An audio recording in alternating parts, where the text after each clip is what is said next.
My name is Ernesto Lasso de la Vega. I am very happy and very honored to be here, and just to not just show you what we have done at the district, at the highest and control district, but also what citizens are doing to build up the knowledge that we have on this events that we are inquiring. The Fertilizer Ordinance passed in 2008, and Pond Watch has been collecting data, and this is a volunteer citizen initiative that they bring samples to us, and we run the analysis and we report to them every month. So we have monthly data since years before the Fertilizer Ordinance.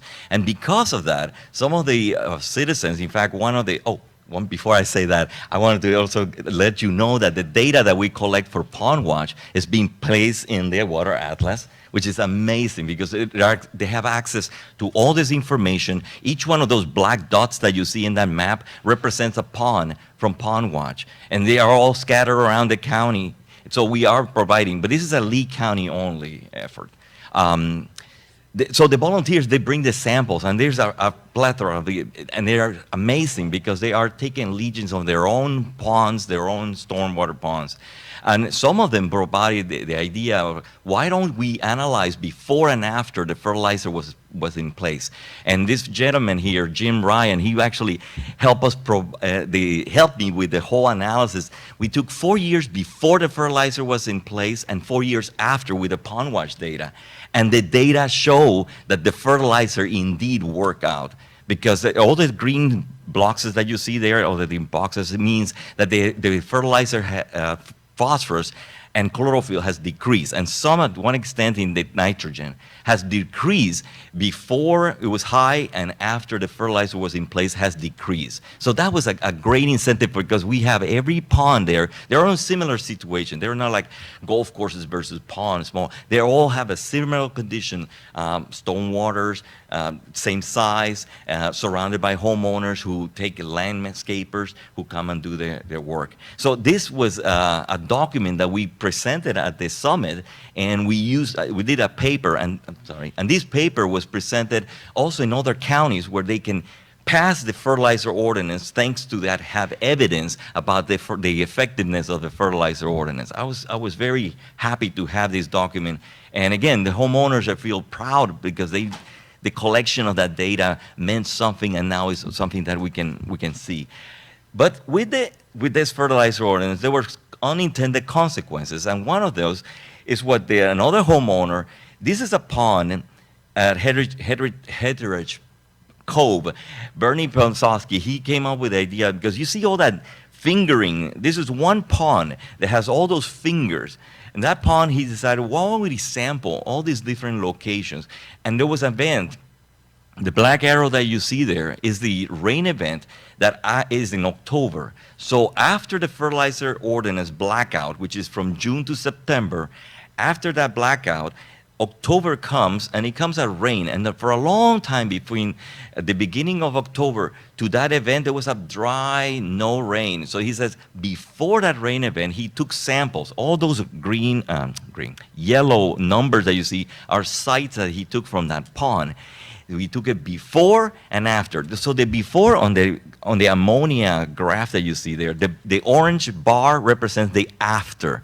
The tiny little blue that you see there on before is the before. Tiny little blue, ammonia, before it was low. Once the rain happened, poof, went up the roof. The next graph shows nitrate, which again repeats again. It was low before the rain, it was high. But now you know something peculiar here. The lines on the beginning of the graph, the orange, are high. The ones after are low. So what happened there? Well, if you look at the composition of the location of that, all the yellow ones are in condominiums, places where there are condominiums and they have a landscaper. The ones on red are single homes that they don't have a landscaper, they do it on their own. So nitrates was high where the condominiums were doing. This kind of evidence is what the homeowners want to see, like, whoa, this is what is happening. The landscapers and all these phenomena can be done with the analysis from samples that homeowners are taking to us.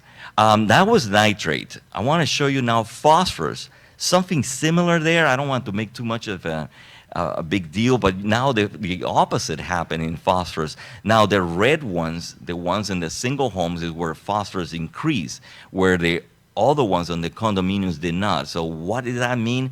I don't know. I had some speculation. It could be dog poop. Because if you have a single home and you have a dog, you have to take it outside, and it may be the dog, and where the condominiums, they probably had chihuahuas, you know, it's not a big deal. So anyway, I wanted just to speculate that. Good joke. Now, the interesting thing about it is that when you have this blackout, is in the green area, from June to September, the blackout, no fertilizer should be applied. So outside in the orange, like, you can apply your fertilizer. So that was part of the regulations. So I did an analysis. How about from May to June? Is that an increase or decrease after June high fertilizers? I mean, in May, high fertilizers, June, low fertilizers. So I present those bars that you see. May to June is not that big deal, but when you go down to the bottom, September to October, September, no fertilizer. October, all of a sudden, boom, those buildings, the orange bars are all up after October. So they are increasing the number of fertilizer. And that was kind of like unintended consequences, because people were now not fertilizing in June to September, but then October comes, whoa, galore, put all the fertilizer. That's what I'm presenting here.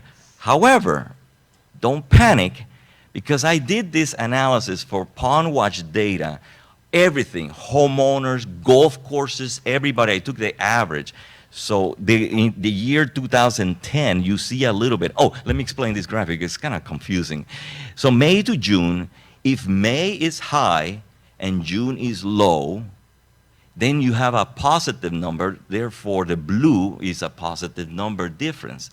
If you have September is low and October is high, it will be a negative number on that subtraction.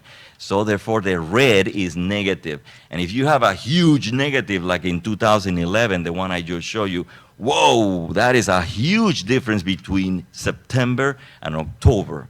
And that was so dramatic.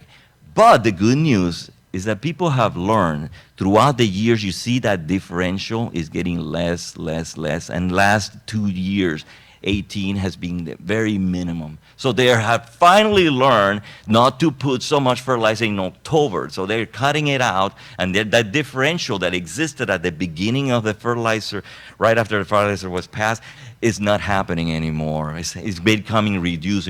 And I'm happy to see that, and I show this. Again, homeowners are learning. This was in the year 2018, and I did another study. I took a little samples because I said, oh, where's that nitrogen? From where? It's coming from the atmosphere, from the fertilizer, from the runoff. So I took samples from these Pond Watch volunteers, and I sent it to be analyzed for radioisotopes. And okay, don't panic, we're not gonna talk so much. All the radioisotope it is that they give you a specific signature that you can tell if the samples are atmospheric, the nitrogen is from the atmosphere, from a fertilizer, or from the soil or natural phenomena that provide nitrogen. So here are the areas. The blue is atmospheric, the green is the fertilizer, and the soil manure, they're all gonna be on this right. So these kind of signatures can be now detected. We send their samples from Pond Watch, and I'm gonna go a little higher because yes. So the samples in September, they were all on the right side of that group that you see the arrows moving to the left. So in September, they were on the right side. In October, when the fertilizers run into the waters, it went all the way to the fertilizer. So this proof that yes, indeed, the nitrogen is coming from fertilizer by isotope analysis. There was a few samples that I had there. Another homeowner took samples from the runoff and the roof. So atmospheric is also a contribution, but it's not that great. I wanted to talk a little more later in another talk. Last thing I want to show is that what the citizens can do now.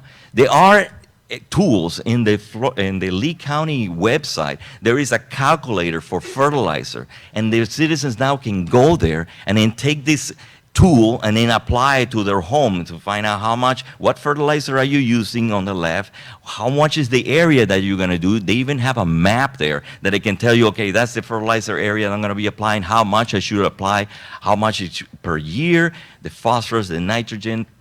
All these tools are available there, and the citizens are doing their part. I think that's my last slide. In summary, the nitrate concentration has been found to be higher, yes, after the blackout. Yes, indeed, but that is not the panic because people have been learning. The radioisotope proof that it is actually nitrogen from the fertilizer that has been running into. It's not the only source. There's still some other sources like atmospheric deposition. We should be paying attention on that. And the last thing is that every homeowner association has to study their case because every pond is a different monster, if I may say. It's a different animal. You have to study, and then the communities are learning, like, where is it? But it only comes after you take samples, you do this analysis. That's how it comes. And that's the end.